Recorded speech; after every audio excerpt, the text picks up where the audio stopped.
Salam, hər vaxtınız xeyir olsun. Bugün sizlərə statikadan qüvvənin nöqteyə nəzərən momenti mövzusu haqqında bir neçə məsələ nümunəsi göstərəcəm.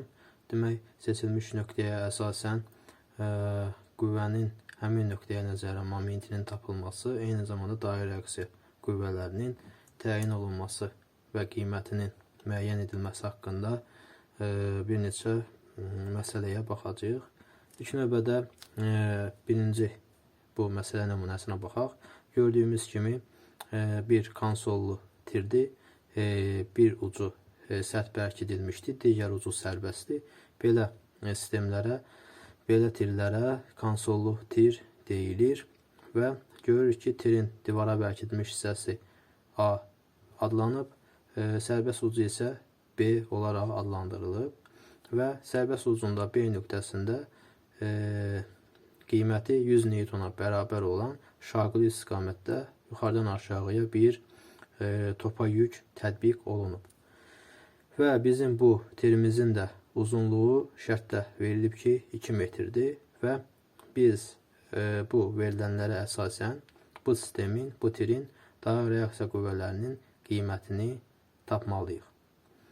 Demək, ilk növbədə biz statika təniklərinə müraciət etməliyik. Statika təniklərinə müraciət etməzdən öncə müəyyən etməliyik ki, bizim tirimizdə dayaq neçənci növ dayaqdır. Gördüyümüz kimi bu dayaq, öncəki dərslərdə də dayaqları izah etdiyim videoda qeyd etmişdik ki, bu 3-cü növ dayaqdır. 3-cü növ dayaqda sərt bərkidilmiş dayaqdır. Sərt bərkidilmiş dayaqda da 3 dayaq reaksiya qüvvəsi olur.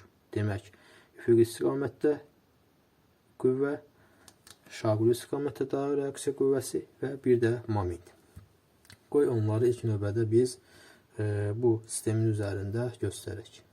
Demək, ilk üfüqi istiqamətdə dairə reaksiya qüvvəsi, buna R reaksiya sözünün baş hərfi olaraq qeyd olunur.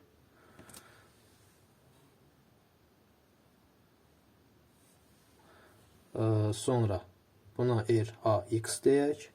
Çünki A burada həmin nöqtənin adıdır. X isə yəni üfüqi istiqamətdə olmağını, X istiqamətində olduğunu göstərir. İkinci dairə reaksiya qüvvəsi isə RAY adlanır. Burada da Y şaquli istiqamətdə olduğunu göstərir. Və sərt bərkidilmiş dayaqda bildiyimiz kimi moment yaranır.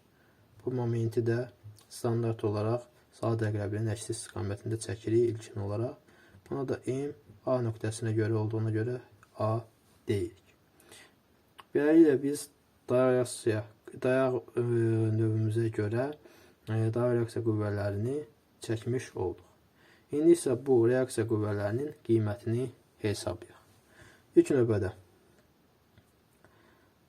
statika təniklərinə müraciət etsək, demək, birinci tənliyimiz sigma fx bərabərdir 0. Yəni, x istiqamətdə olan qüvvələrin cəmi 0-a bərabər olmalıdır ki, bizim sistemimiz tarazlıqda olmuş olsun. Tarazlıq şərtini saxlamaqla, belə deyək, həll etmiş olaq.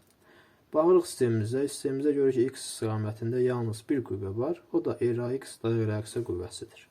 Və istiqaməti x istiqamətindədir. Soldan sağadır. Soldan sağ olduğuna görə işarəsi dəyişmir, müsbət olaraq qalır. Yəni RAX yazırıq. Başqa bir üfüqi istiqamətdə qüvvə görmədiyimiz üçün bərabər qoyuruq və bu qüvvə başqa üfüqi istiqamətdə qüvvə olmadığı üçün burada reaksiya qüvvəsi 0 Newtona bərabər olur. Beləliklə biz x istiqamətində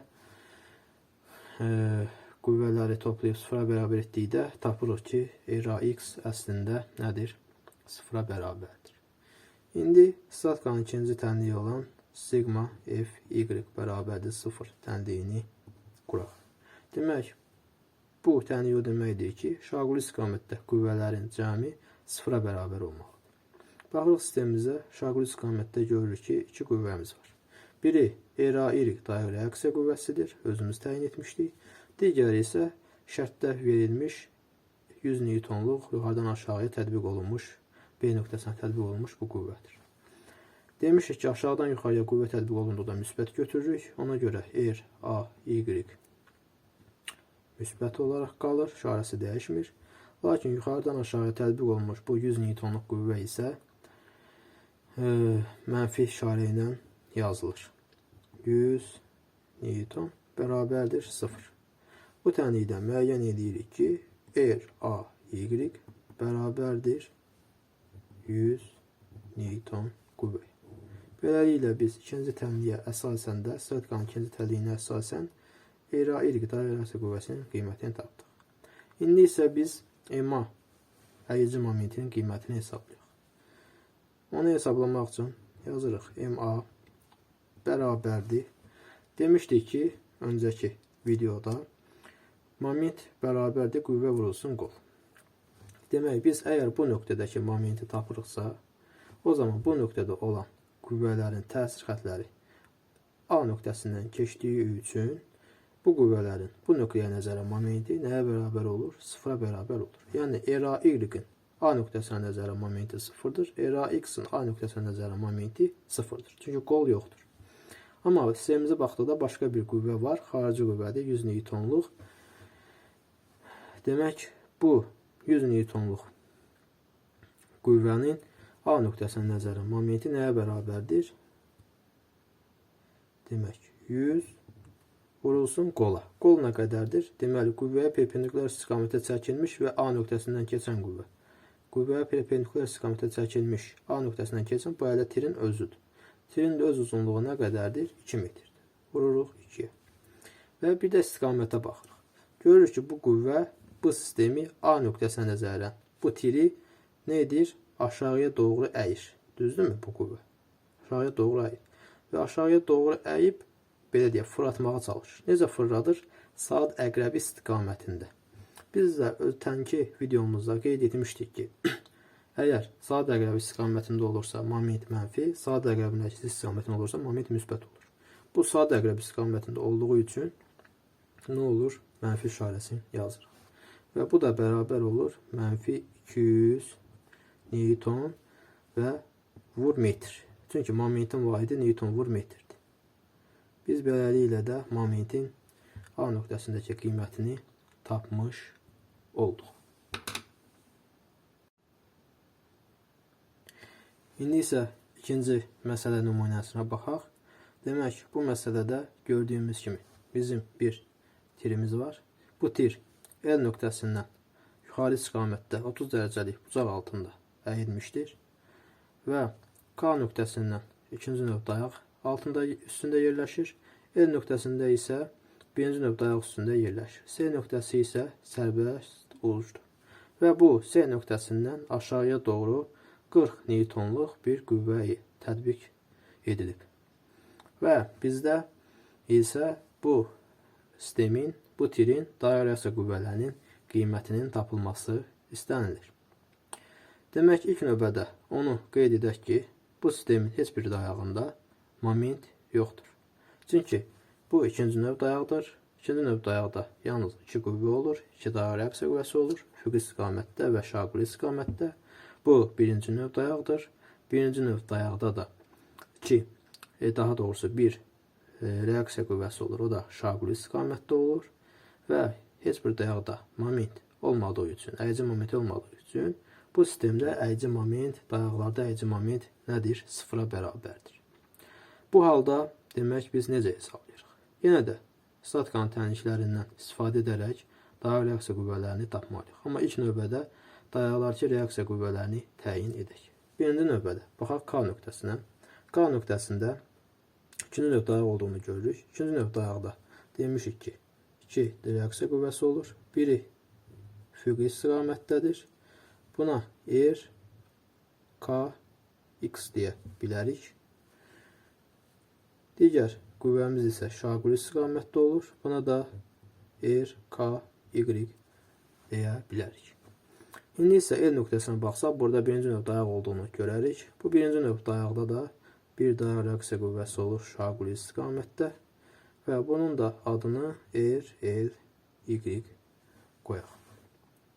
İndi isə biz statika tənliklərindən istifadə edərək bu 3 dayaq reaksiya qüvvəsini hesablayaq. Statkanın birinci tənliyi adətən mən birinci olaraq bundan başlayıram. Sigma f x bərabərdir 0. Yəni x istiqamətində olan qüvvələrin cəmi 0-a bərabər olmalıdır. Baxıram sistemə, görürəm sistemimdə ümumilikdə yalnız üfüqi istiqamətdə bir qüvvə var. O da RKX dairəsi qüvvəsidir. Onu yazıram. RKX. Və görürəm ki, bu RKX soldan sağadır. Biz demişik, soldan sağa olduqda müsbət olur. Ona görə işarəsini dəyişmirəm. Başqa üfüqi istiqamətdə qüvvə olmadığına görə bərabərliyə qoyub bu qüvvəni, bu bərabərliyi 0-a bərabər edir. Və beləliklə də tapmış oluram ki, RKX dairəsi qüvvəsinin qiyməti 0 newtondur. İndi statkanın ikinci tənliyini yazıram. Sigma f y bərabərdir 0. Y istiqamətində, yəni şaquli istiqamətdə olan qüvvələrin cəmini 0-a bərabər edirəm. Baxıram sistemimə. Görürəm, şaquli istiqamətdə RKY, RLY və 40 newtonluq bir qüvvə var. Deməli, bunların cəmi 0-a bərabər olmalıdır ki, sistemimiz tarazlıqda olsun. O zaman yazırım. RKY. RKY aşağıdan yuxarı olduğuna görə müsbət götürürəm. Müsbət olaraq saxlayıram. RLY aşağıdan yuxarıyadır. Bu da müsbət olaraq qalır. RLY. 40 newtonluq qüvvə isə yuxarıdan aşağıya doğru tətbiq olunduğu üçün mənfi ilə yazıram. 40 newton bərabərdir 0. Və bu tənlikdən tapıram ki, RKY plus RLY bərabərdir 40 newton. Lakin mən müəyyən edə bilmirəm ki, RKY və RLY ayrı-ayrılıqda neçə newtondur. Bunu təyin etmək üçün nə edirik? Statkanın üçüncü tənliyinə müraciət edirik. Statkanın üçüncü tənliyi nədir?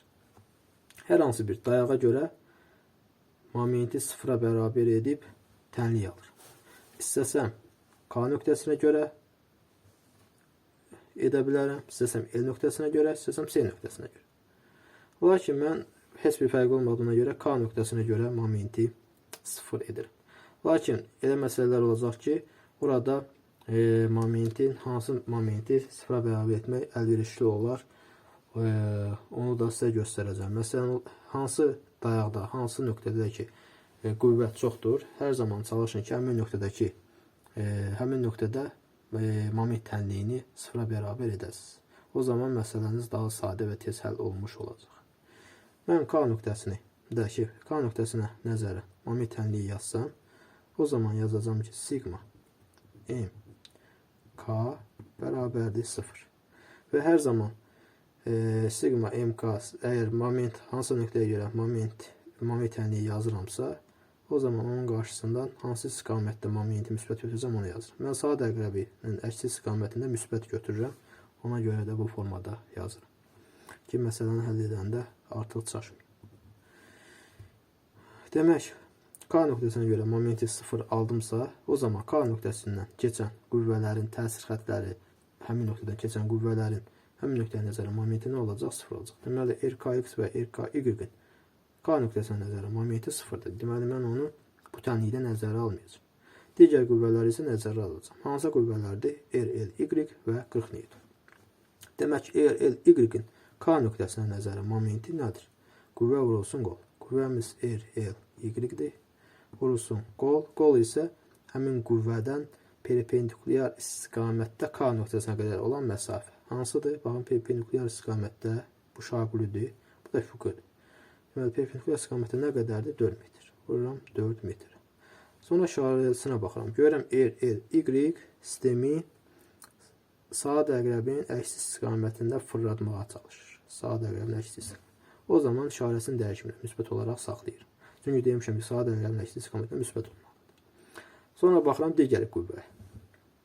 Görürəm digər qüvvəmiz 40 newtondur. O zaman yazıram 40 newton. İşarəsini qoymuram.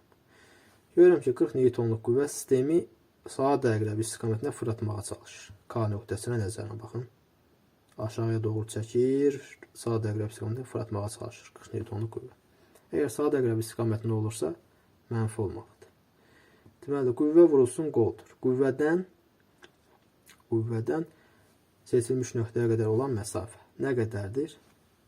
qüvvədən seçilmiş nöqtəyə qədər olan məsafə, demək, biz maili elementin uzunluğunu bilirik, lakin qüvvədən sistemə qədər olan məsafə nə olacaq? 4 plus x qədər. Buranı x yazsaq x qədər.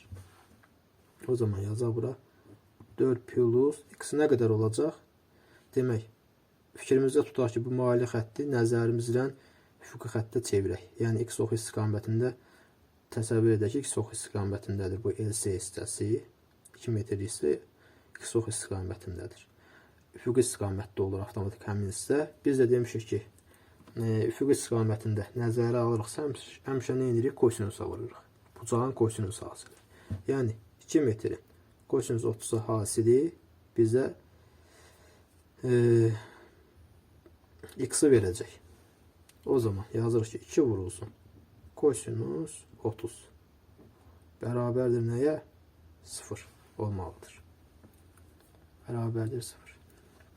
Hər tərəfi 4-ə bölsək, bu 4 gedir, qalır 1. Buradan 4 gedir, qalır 10. O zaman yazaq ki, R, L, Y bərabərdir. Nəyə bərabər olur R, L, Y? Demək, buradan getdik, mənfi işarə ilə keçiririk mötərizənin bərabərliyin daha doğrusu digər tərəfinə. O zaman olur 10